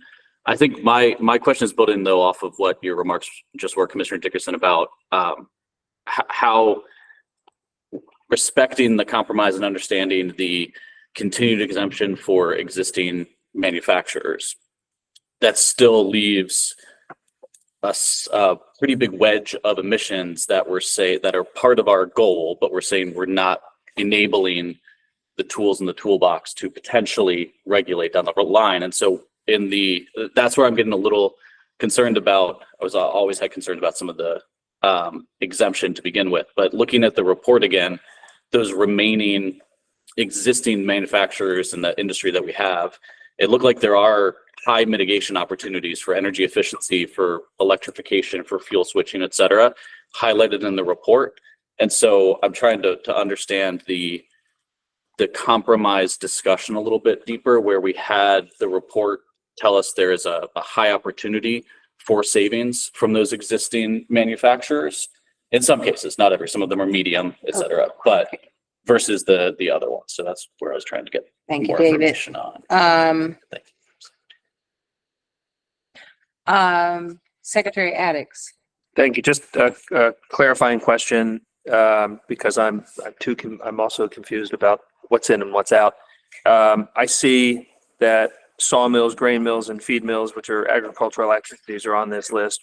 Should I assume that non-listed but other agricultural processing would be included in this? You mean eventually? No. is a winery or a creamery or a Right, Mark? canned corn processing. MDE is currently prohibited from requiring sawmills, grain mills, and feed mills to reduce greenhouse gas emissions. This proposal would mean that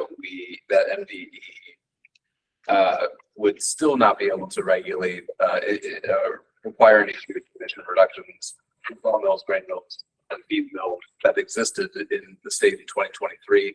If new ones came along and MDE so chose to regulate emissions from them, then MDE could. Got it. And maybe Clear as mud. further mud clarification. If those other facilities that aren't specifically listed here would still qualify for section 1, the process of substantially transforming or a substantial step in the process of substantially transforming tangible personal property into a new and different article of tangible personal property by the use of labor or machinery, then they would still be considered a manufacturing source, even if they're not sawmill, grain mill, or feed mill. Got it. Okay, so, all right, we spent 10 minutes on this one. So let me ask if we have more, if we need more discussion on this one, maybe we can push this one to next week. Because we are meeting again one more time to finish them up. Or otherwise, we're going to call a motion to vote on this one now. Any other concerns? If so, if I see a lot, we're going to have to vote this one. All right, I don't see any. Motion to approve. All right, we have a motion. Do we have a second? Second.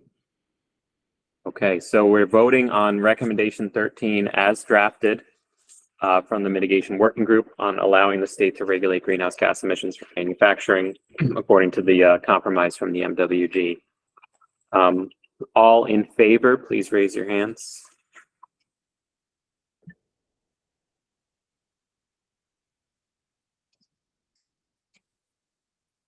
All right, everyone in the room can lower your hands. Up online. Okay, you can lower them online. All opposed? Okay, thank you. And then any abstentions? Okay, thank you.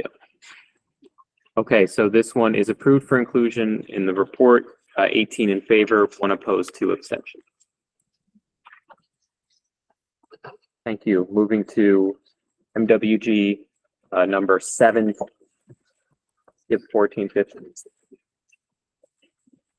Let's see, this and the next one are, no, excuse me. I'm just talking about this one. This one is to establish a state property tax credit for multi-dwelling units and commercial buildings so that the cost of operating the EV chargers is covered. We approved a recommendation last time that had to do with the installation of that equipment at multi-dwelling commercial. This is now pertaining to the operation, and it would be a property tax credit that we're recommending. And this one passed 18 in favor unanimously. Thank you, Tom. Just a point of clarification, this is directed at costs to increase electric capacity, either on site or on the utility side, to bring power to the building to accommodate EV charging. Doesn't always happen, but when it does, the tariff proves the applicant responsible, and it could be considerable.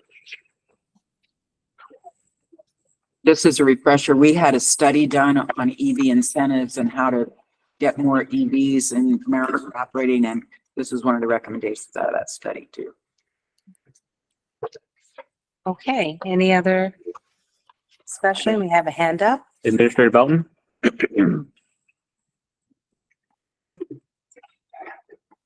We don't hear you. Sorry about that. Thank you for calling on me.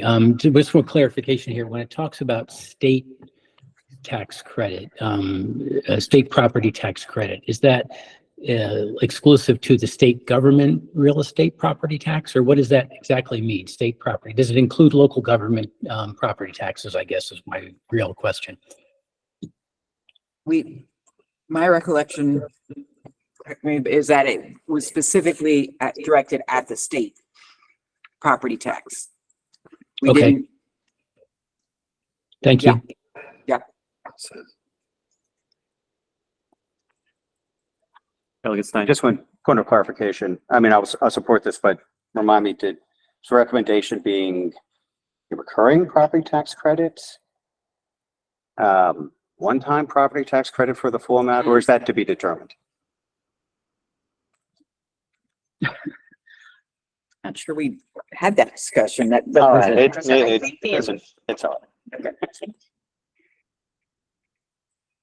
All right. Delegate Stein, I don't think the work group wanted to go into that level of detail. We're identifying a gap in the funding, funding and a barrier. Right. I assume that the intention is to cover the cost, be it in, probably couldn't do it in 1 year. It's 1 year. But it's over 10 years or something. Yeah, spread out like other approaches. Okay. Yeah. Motion to approve. Second. Okay, so we are voting on approving MWG number 17 as drafted for inclusion in the draft annual report. All in favor, please raise your hands.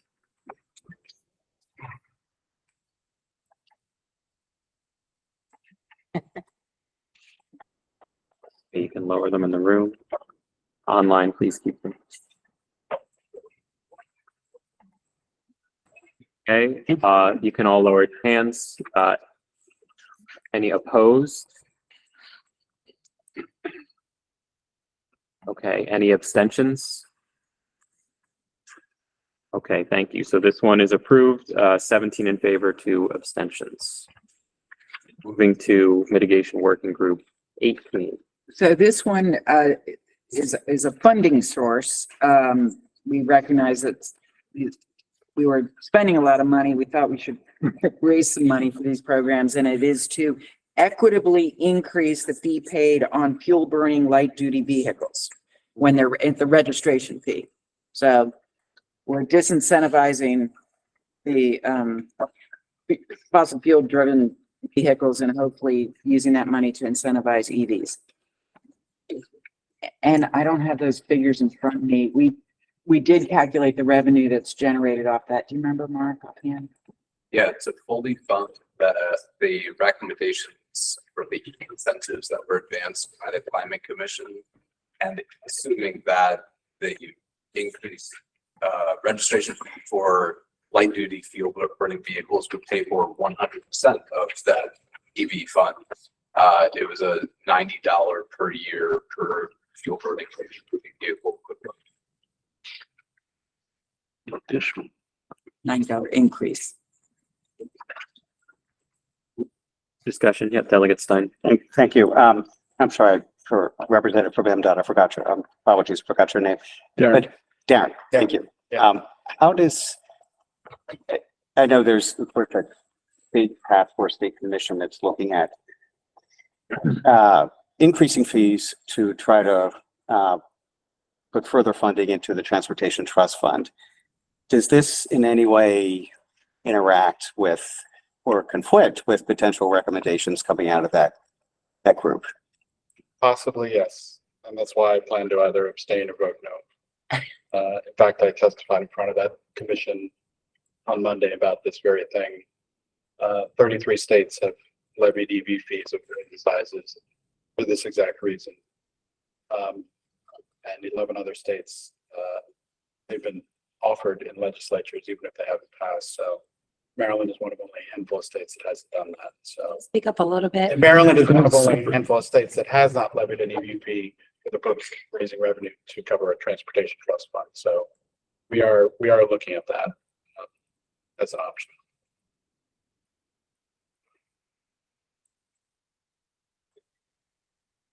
For discussion, yeah, David Smetic. I get what Darren's saying, but I'm kind of curious of, for this recommendation, it's specifically about fossil fuel like ICE vehicles. And so I understand that many states have moved in that direction. I don't always like that, especially as we're still trying to grow the rate of EV adoption pretty significantly. I think you can get to that point when they're adopted enough that you need to start adding additional fees on it, but I don't think we're there yet. So I think for this specific one, I think it's an innovative idea that would need to certainly be hashed out a whole bunch in the legislative and regulatory process based on what we have here, but it seems like a putting money in the right direction kind of piece that we've been asked to think about today. All right. Any other questions about this one? I'm trying to get a feel for the room. Is this something to table or vote on? Just a small point, and I'm very sympathetic to this. But electric vehicle owners will also benefit from this. So the question is, are we doing this as a disincentive for gas cars, gas-driven cars, or are we trying to figure out ways to encourage more infrastructure? And as an electric vehicle owner, the more infrastructure there is, I benefit as well. So I don't know where I stand on this, and I guess I would lean towards more thinking on this. I'm very sympathetic because I'd like to de-emphasize and gas-fueled cars and build infrastructure. However, this may or may not be the answer. I don't know the process, Madam Chair, but as the co-chair of the mitigation work group, I'm going to suggest we table this, given the conversation that's happening at MDOT and probably a larger conversation around funding overall. So Yeah. maybe we'll table it. Okay. Motion to table this topic. What is this? Number WG 18. number 18? Okay, all in favor of tabling, raise your hands.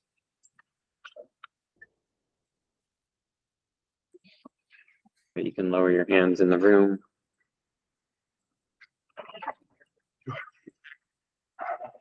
And you can lower them.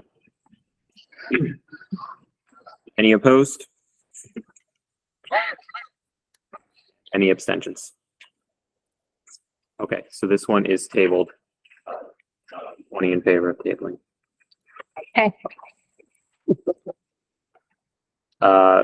We have 9 minutes left.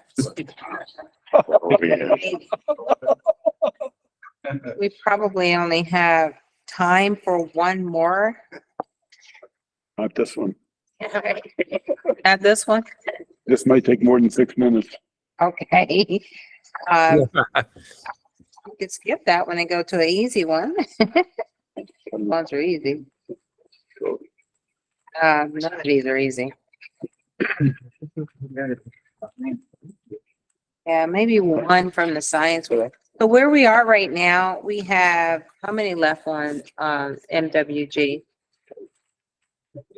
5 mitigation working group recommendations left to discuss.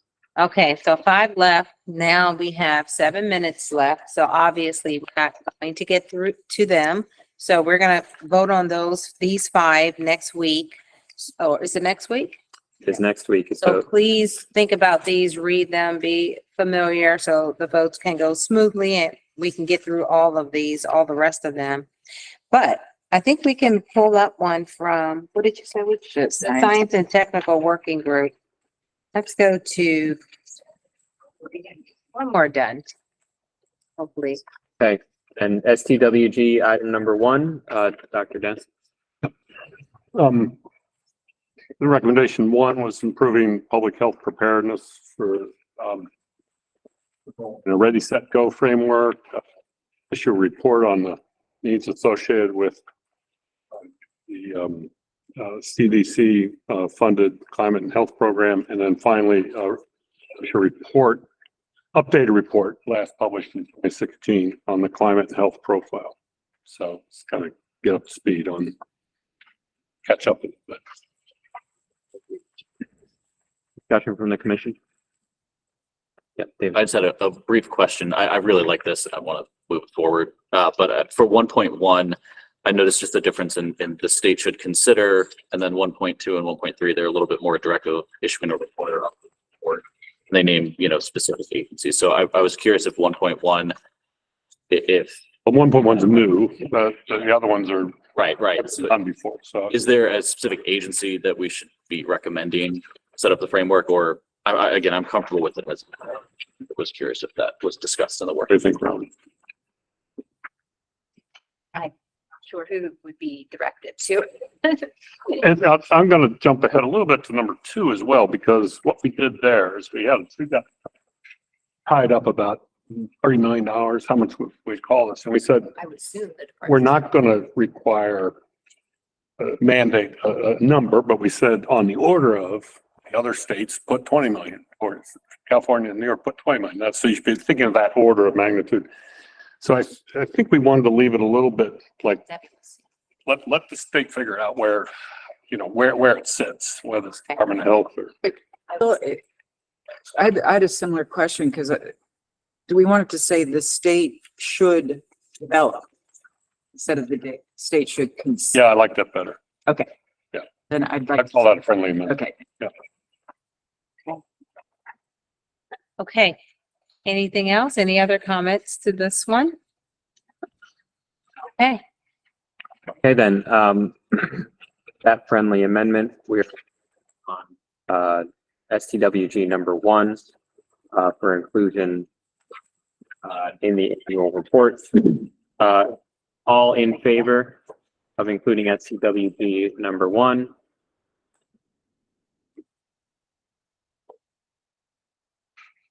Okay, you can lower your hands in the room. Come up online, please.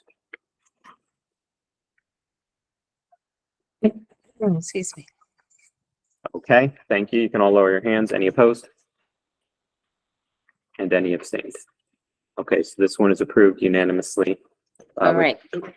We're gonna go to the next one since we did so well. I'm gonna take a chance to see if. Number 2 is, I already presaged it by saying we didn't put a final number in there, but we put the order of magnitude that we should be considering. And the idea that if we have an innovation fund, we could really analyze a lot of seed funding to lead to some smart solutions. This is an opportunity we've done it previously with the Maryland Innovation Accelerator, the Clean Energy Center. We've proven this is a good model of having this innovation funds. And if we can focus the funds on climate and equity, that could be a real game changer. We could really use Maryland's got the highest percentage of PhDs in the country. We got smart people in the state. We should have them. All right. And just, yes, you both raised your hand at the same time. Fight it out. I'm just concerned about the second paragraph, and the funding and mentioning, for example, Empower utility fees as a source of funding. I'm concerned about utility customers being a source of general funding. They're not taxpayers. It's a very regressive way of funding these initiatives. I might be okay if that were struck, but perhaps we should consider just sticking with the first paragraph. I mean, I'm generally supportive of the concept. But. Okay. Piggybacking on the same thing, David mentioned Empower fees. Before that, it mentioned seed, which we're self-funded. That's the money we use to put out grants, rebates, and our public policy. So there's a long line of people in the legislature have their hand out liking to take more money from SEEF, which would leave MEA with nothing. This issue of comparable state expenditure, we dealt with on Tuesday at the Building Incentive Task Force, trying to look at what other states are spending on building incentives, New York, California, Minnesota. And this gets back to the earlier issue of the bigger question of funding the Climate Solutions Now Act. And this is 20 million. We talked about 10 million before. We're sort of taking bits and pieces of that without looking at the hundreds of million and billion of dollars that are going to be needed. So I would support David in either cutting part of the second paragraph out or removing it, although my interest is there. I mean, we have to educate kids. We have to have an alternative fund. And obviously our agency is looking at Justice 40 lens and everything we do. But I think that raises concern. We did say such as, we didn't mandate where it comes from, and we did that because we wanted to indicate that there's a reality of getting these monies, but I'm willing to drop those, Yeah, I think, the funding source and just provide the okay, sort of magnitude. Delegate Stein? No, I echo what Okay, Director Pinsky said. all right. Okay, so Maybe a period after New York. yeah, Yeah, leave the references. so the amendment would be just add a period after New York and not, The rest of the I just, yep. delete Strike the everything remainder of the else. sentence Okay. after New York. That way we Okay. don't give them any ideas. Let's do it. Let's do it. The working group fair is amenable to that as a friendly amendment. Should we vote on the recommendation as a whole? Okay, we are coming up to time, so this will be our final vote today. All in favor of approving SCWG number 2 as amended in the draft annual report, please raise your hands. Okay, you can lower your hands in the room. We do one more. Actually, I'm gonna add Online. one more. Oh, sorry, go ahead. Go ahead. Okay, you can lower your hands online. Oh, sorry. This is one more recommendation. Sure. Okay. Any opposed? And any abstentions? Okay, so this one is approved unanimously as amended. One more vote? Can we? One more. We can do it since Did we you, knock that off? you all Correct. took more time than you were supposed to. SCWG. It's 3:00, so All you right, we have, get through this, Bill you can have take the 60 rest of the year off. New business. okay. Second. All right. Number 3. Yeah, sorry, the inclusivity, it's, I think this is a pretty generic thing. It didn't appear in any other work groups. We wanted to make sure it got in there that there are disadvantaged people that we should be looking at, which is climate lens. We've done it with our environmental justice index that we used in our recent report card. We think climate justice is just as important and needs to be the lens we look at So I agree completely, Bill. I have a friendly amendment, which is to, the last sentence to insert and overburdened. So it's underserved or overburdened community, which is in the law. So that's my only. Yep, good catch. Yeah. Okay. One of my priorities, not that it matters in this commission right now, but yes, so motion to approve. We have a motion. Oh, we have, oh, thank you. Second. Okay. So we are voting on STWG number 3 for inclusion in the annual report. All in favor, raise your hands. Wait, can we, I'm sorry, I'm trying to read this. It's Charmaine. I apologize, but do we have historically marginalized? Do we have anything in here? I'm trying to read it. The print is small. Zoom in. I know we had overburdened, but do we have historically marginalized? We don't have those words, Charmaine. I know, but we're gonna, This is referring to the Climate Solutions Act. Oh, well. I don't want The to hold Climate up the Solutions vote. Now Act's definition of underserved is based on, Yeah, yeah, okay. all right, call the vote. Okay, so we'll go back to the vote.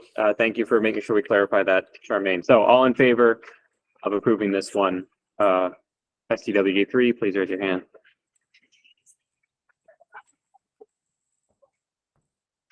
Okay, and the room can lower them online. Okay, you can all lower them. I can tell from the count that that one gonna have to be unanimous, but double check. Any opposed? We're gonna just turn. Abstention. Thank you. That one is approved unanimously, 22 votes. Yes. Jennifer? So for new business, I recognize that I don't know enough about nuclear energy. And Constellation has invited us to come visit Calvert Cliffs, given that there's some important decisions coming up then. So on December 11th, thank you to this commission for helping us organize a field trip to Calvert Cliffs for those who are available on December 11th. It would be helpful to just get a sense of whether people here think they or one of their representatives might go, so we have a sense of what size bus to get.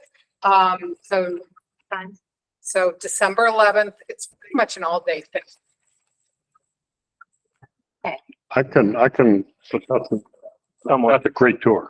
Really worth doing. Someone from our team will go. Okay, so we will. Probably. You'll follow.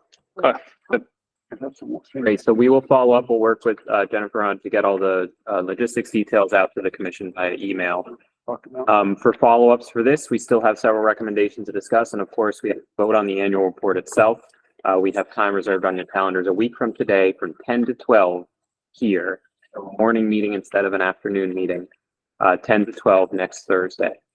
So we'll be sending out all the materials for that to you shortly.